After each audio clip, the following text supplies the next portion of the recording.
Let's go to golf next. It is the Valero Texas Open. However, first, it was a long shot last week. Gary Woodland, who came through in the Houston Open.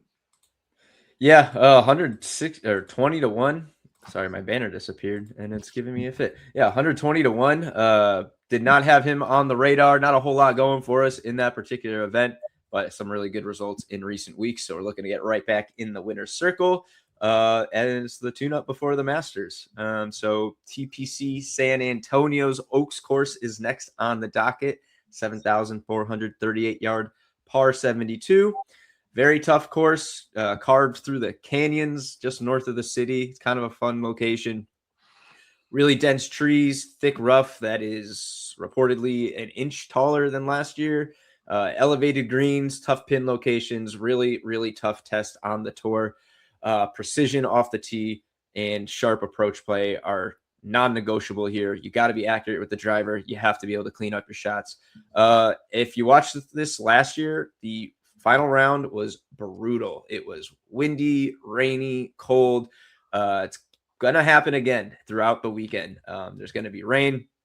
There's going to be cold and wind, possibly in the final day of the forecast. Obviously, that's always in flux, so you have to keep your eye on it. But it might be just as important for these guys to survive the conditions and advance than even making birdies, trying to just avoid bogeys, which is a big stat here, bogey avoidance. And good scoring on those longer holes like the par fives is also very important. As mentioned, stakes can't be higher. Masters is next week, and the winner of this tournament earns their bid into the Masters. It's the last spot on the line.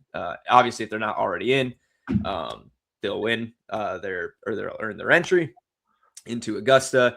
8 of the top 20 in the world are here. Collin Morikawa withdrew yesterday, so it was 9. Now it's 8. Still a stacked field, though. And whoever wants to get that final spot is going to have to dial in.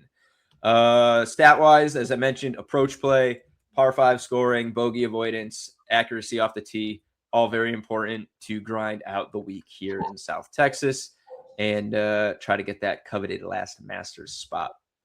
So let's move to the value as I pull up the predictions. And we'll just look at our best bets to win and a couple guys further down the board. Another one that's pretty top loaded at the top of the board for value. And looking at the top 3, you see Tommy Fleetwood, Russell Henley, Robert McIntyre, all with an edge. Collin Morikawa was right around here. I think he was 5.2%. Hideki Matsuyama was 5.0% before that. Odds did get shaken up a bit by Morikawa dropping out, which was kind of unfortunate because we had a little bit better on all these guys. Henley was as long as 22 to 1 before that. So a little disappointing there, but we have made up for that drop with him in one way, which I will get to shortly. So let's just break down these top 3 here with Tommy Fleetwood. 13.8% win probability here. That is up from, I want to say it was, it was 12.2%. Russell Henley was 9.4. He had a very nominal increase. 12.2% for Tommy Fleetwood. So he got 1.6% of Collin Morikawa's roughly 5% win equity, which is pretty substantial to apply to a single golfer. Would make his fair odds just plus 720, or actually at 13.8%, just like plus 650 or so. So you're getting a really good edge on him here, even though he's the short favorite at plus 1,600. The model's favorite doesn't always align with the books, and you have Ludwig Oberg as the favorite at plus 1,500. So pretty substantial difference there too. And you look at 8.3% between Tommy Fleetwood, who the model favors, over Ludwig Oberg at 5.5%. Worth noting there. But Fleetwood's one of only 8 players who ranks above average in at least 4 of those key stats that I mentioned: bogey avoidance, driving, approach, and par 5 scoring. He's got 3 top 10s in 4 starts in 2026. He has a T7 here in 2 of his prior appearances. Market's got him nearly double the odds that we have, which is a really great value on a player who checks nearly every box. Some recent putting inconsistency, a little bit of a concern, but he's overall been very good. It looked like he was going to have a meltdown a couple weeks ago, and he rebounded well and finished with another top 10. So overall, Tommy Fleetwood's been really good. You look throughout, you'll find value on him all the way down the board. Huge 70.7% probability to finish top 20, which is almost unheard of for guys that aren't named Scotty Scheffler or Rory McIlroy. So very important to note that there. Russell Henley, he's another one. We're going to get a little bit of an edge on him with a boost. If you don't have DraftKings, you can get him boosted to plus 1,800 at Bet365, where he dropped down to 17-1. So keep that in mind when you're shopping around. He has been really good this year as well. Only one finish outside the top 20, a couple of top 10s as well. T19, T8, T19, T6, T13, all for those good finishes. Quietly one of the most consistent players in the field this year, just kind of searching for that next win. He's 9th on tour in bogey avoidance, 18th in approach. Like I mentioned, both of those are very critical stats here.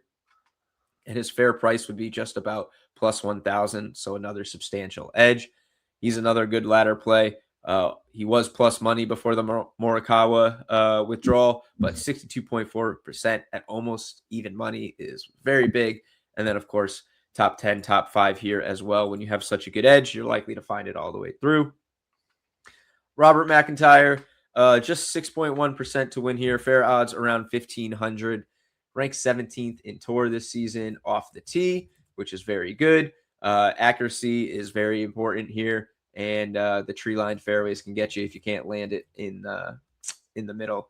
The red flag for him, though, approach. So he's very accurate off the tee, not so much getting closer to the hole. Ranks like 148th on tour there. Pretty concerning where iron's a primary separator. You can kind of maybe offset that because he's ranked 3rd in scrambling. So when he gets in these tricky areas around the greens, he can usually problem solve pretty well there. Pretty credible path to offset some of these deficiencies. We'll see if he manages to do so. He's a pretty good edge here, though. Still lands top 5 overall in here. Fair odds, like I said, around 15-1. So you're getting a pretty good price. Not quite as big of an edge as the other guys. Only one appearance here, T35 in 2022. So course history is limited, but not overly concerning. Matsuyama popped with an edge. I don't have any notes on him. I'll leave it to you to do your own research on him. He's been pretty good this year. He's probably more concerned with tuning up for the Masters next week, where he won a few years ago, and probably like to get back to that. So good edge, but probably not the biggest storyline of the week. And then the long shot here, I want to look at, plus 4,000, not the biggest long shot we've looked at, but Alex Noren, 3.7% win probability, fair odds around plus 3,000. Guy's playing, he's like an interesting brand of golf because his underlying numbers suggest a much better golfer than his results. He's only got 2 top 25 finishes this season, but he has pretty solid history here. A T15 2 years ago, T15 3 years ago, a T14 2 years ago. He knows how to navigate this course, at least. That is separate from the tough weather conditions we saw last year that are likely to rear their head again. So something to consider. But he's top 40 in accuracy, which is perfect for the demands of this course.